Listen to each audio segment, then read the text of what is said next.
Hi you, it's Michelle from Pond House Garden. Okay, so I picked today, again another rainy day, to take out the dahlias. We are located here in Zone 8B, Vancouver Island, British Columbia. For those of you who are just new to the channel, hello and welcome. We are in the middle of the winterization process right now, step number 2. So step number 1, you'll find a video posted on our channel from about 2 weeks ago. Oh, sorry about that. Ozzy, are you snorting? Are you, you rubbing your bum? Oh, that rhododendron feels good. Yes, it does. Anyway, that's my Ozzy. You will find, what was I saying? Oh, I know, and now he's talking.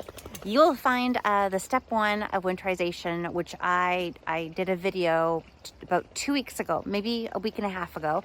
And the first step was to take down your dahlias. So we want to cut them back. We want to cut the stalks down to about 6 inches or so off of the earth, off of the soil. And that way, it lets the tuber know underneath in the soil that it no longer has to put energy into that stalk, and to put energy into the tuber itself, and it sets eyes, and those eyes on the tubers become the growth points for next season's flowers or stalks. And so what we want to do is we want to cut down the stalks, leave them in the ground for about a week or 2 weeks, and let these eyes start to set or push out of the tubers. And then it allows us to have a really clear area of division for when we're dividing the tuber clumps. So we want to always include a tuber that shows an eye, and we put that away for winter storage. And I'll explain that in more videos to come. But today, that was step 1, take down the stalks. Step 2 today is dig out the clumps, wash them all off, and then get them onto the drying racks for about 24 to 48 hours, depending on where your drying rack is located. It depends on the temperature, and depends on the humidity and all of those things. So it's a little bit different for all of us, but I'm giving you the process that works for me here. And I'm getting soaked. Okay, let's go up to the one patch that I'm doing today here on the property, and let's unearth all of the a row of tubers, and then we'll get them over to the wash site. All right, I've got my handy dandy little wheelbarrow here, and I've got a crate, a plastic crate, which I will put the wash tubers in to transport to the drying racks. Here we go. All right, so from this patch, I've got 2 beds behind me here. My goodness. The yard is definitely looking like fall. So I've got the 2 patches here, 2 beds behind me, and I've got my pitchfork ready to go, and we'll take down the first row here today together.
Okay, it's raining again. I swear every time I want to video a step in the winterization process for these dahlias, it rains the morning that I'm going to do it. So I'm going to speed through this process.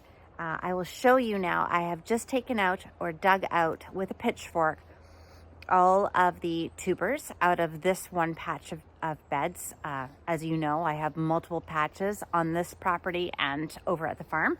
So let me walk you through what it looks like once I've dug them up.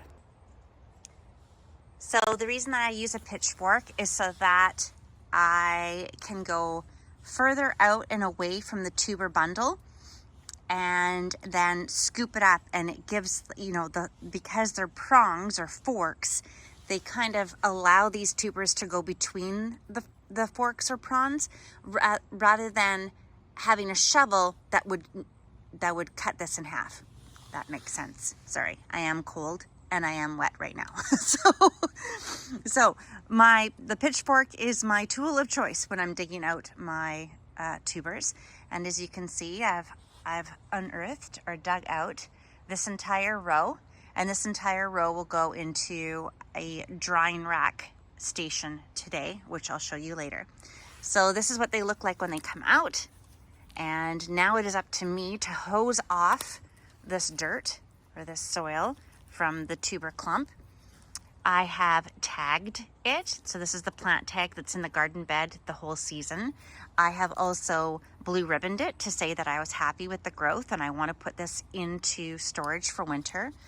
And I also have another tag that shows me my inventory system 434, which indicates it's Clyde's choice. And the tuber itself will also be marked with a Sharpie, the original tuber, the mother, and it will have a number 434, which you will see once I hose this off. But yeah, so I've dug up this entire row, as you can see. And so they come out in various size of clumps. Some of them are very small. Oh, and I will show you also if you are too hasty, which I was too hasty because I'm trying to get out of the rain, you will snap off a tuber. You can see I've done this. Let's see, it's from right here, right in here. And this one would have been a good one to divide, and now it is a loss. So don't be hasty when you are bringing up your tubers, because you will lose valuable tubers like this one if you're too fast. Okay, over to washing. And so here's the wheelbarrow full of the first row. And so as you can see, these tags come in really handy because I can put them into the stalks, and that way I am not going to lose track of what this is when I'm washing it off. And as you can see, I leave the stalks fairly long, and that's for a few reasons. One of the primary reasons is so that I can use it as a handle when I'm digging it out of the ground. And then of course, another reason we want to leave a little bit of stalk coming up from the ground is so that we know where each one of our dahlias are that we're digging up.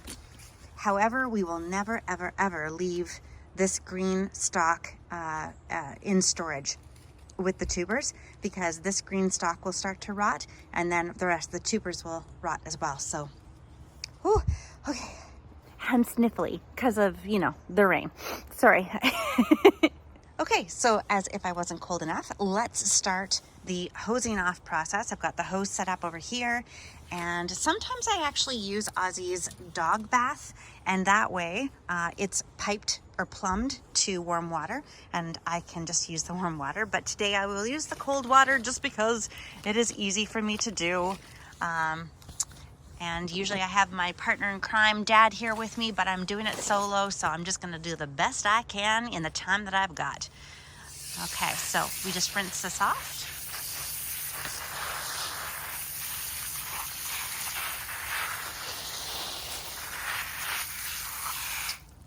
And I'll just flip it over. We wanna make sure that we get all of this soil off of the tubers so that they can dry.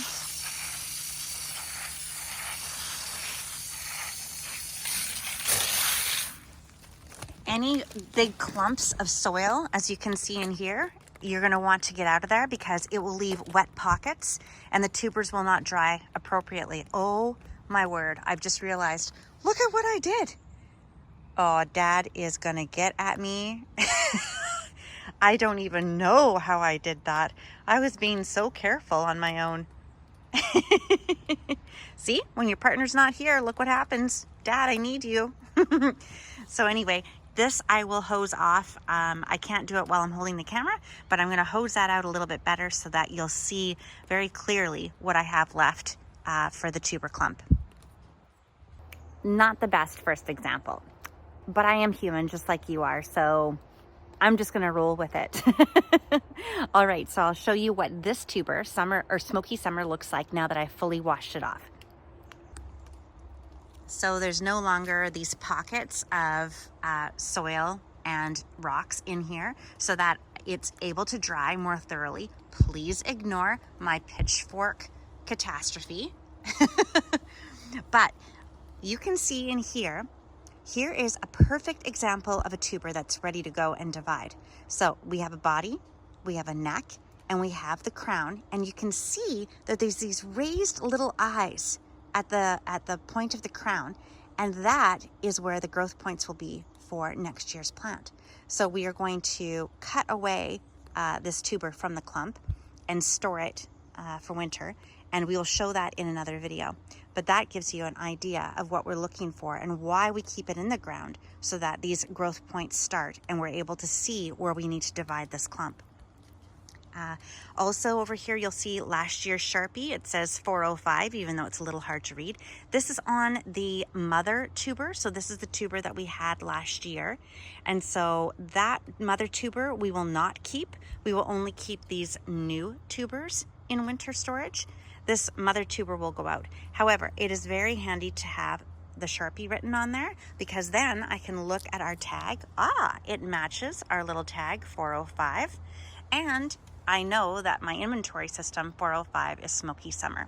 So I kind of have 3 checkpoints here on the tuber itself, on this white plastic tag that I keep in the ground when I plant them, and also on the plant stake that's people are able to view when they're in my garden.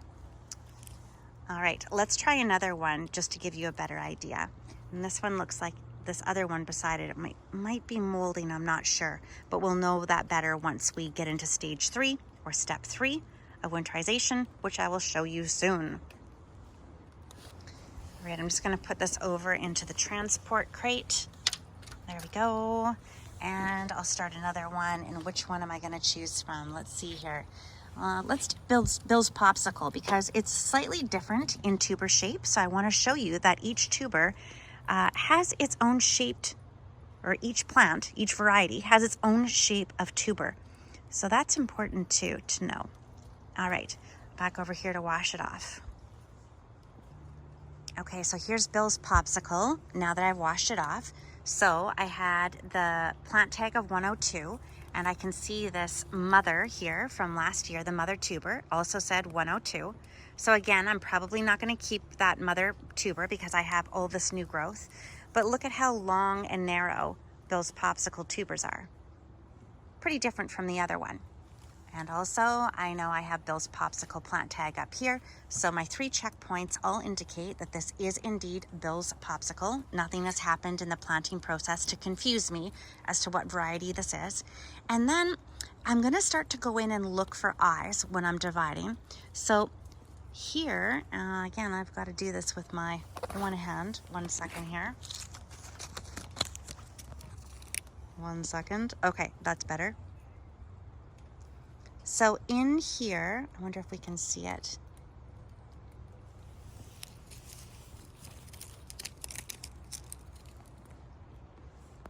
All right, I need somebody to hold my camera as I'm doing this. But as you can see, there is a crown right in here, and it has an eye on it.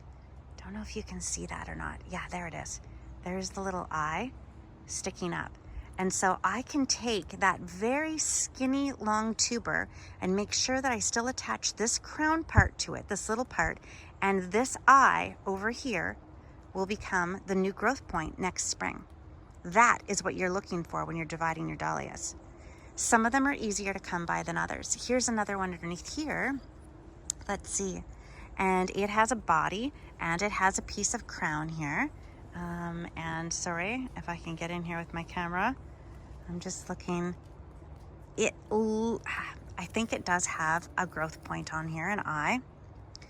And so again, I would divide this and I would keep this crown and keep the body and then put that into storage. And it's going to be more clear as I show you the dividing process, step number 3 in winterization. Right now, with me being one-handed, I'm not able to give you a really clear perspective as to what to do. However, the important part of this step, step 2, is making sure that you do have the right variety labeled and that you do very much clean them off of all dirt and debris and get them onto the drying rack. All right, and there's 3 more done. Smoky Summer, Ginger Snap, and A la Mode. So they are all looking great. And so now I will just put them into the transport crate and get them onto the drying rack right away. And starting the next row. Okay, so the rain is lightening up, or lightening up. It's, oh, hello. Hi, how are you? The sky is not raining anymore, which is great. So it'll make, I think I've got 10 more tubers left. Dad and I like to take these out in batches of 25.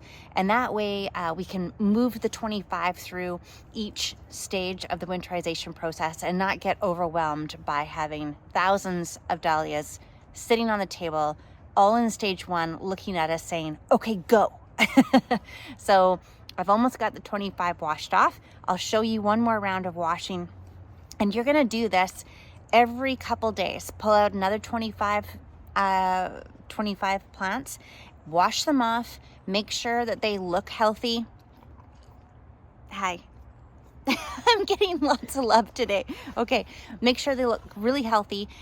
Cull the ones that do not look healthy, and send them out to, you know, your local compost facility or garbage facility.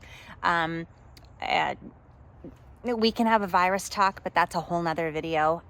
So a lot of people will put certain things into garbage bags and just throw them in the garbage and not put them into a compost. That's a discussion for another day. But at this stage, you just want to wash them off.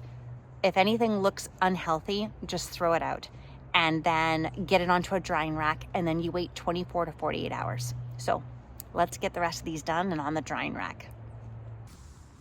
Okay, here we go. So this one is Arabian Night, and I'm just gonna hose it off ever so gently.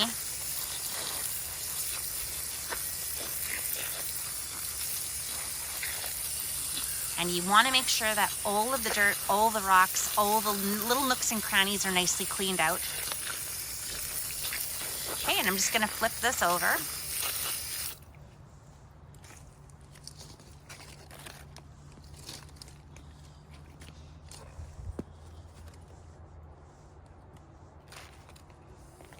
Continue again on the bottom.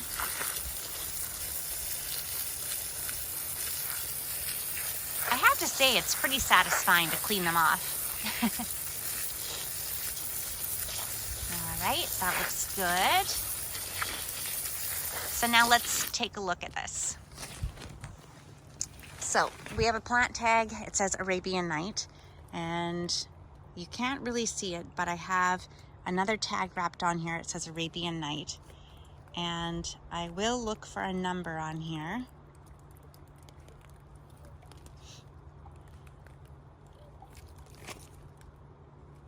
Looking for the mother tuber, and I do not see, I do not have a number that is left on here that I can see at the moment, but maybe when I divide it, I will see it better. So I have everything tagged. I will look for the number on one of the tubers, but as you can see, here is the perfect dividing spot. You can see on here that the tubers are all bundled. You can see a body, a neck, and a crown, and that crown now has raised little bumps coming out. These are eyes, and this is what we want to make sure is attached to the neck and the body of each tuber that we divide, because again, this will be the growth point for next year. And there's a whole bunch of crowns that I can see and a whole bunch of wonderful growth points and eyes on here. So again, in the next video, we will show you what the dividing process is all about. But the important thing is I've got everything cleaned off and it's ready for the drying rack. Put this into my little crate to go. I've only have so many left. This is great. Into the crate this goes. Onto the drying rack in a moment and back at it. And that's step number 2. Dig out, inspect, wash off, inspect, get to the drying rack and leave there for 24 to 48 hours. So I hope this helped and I'll see you real soon. Bye.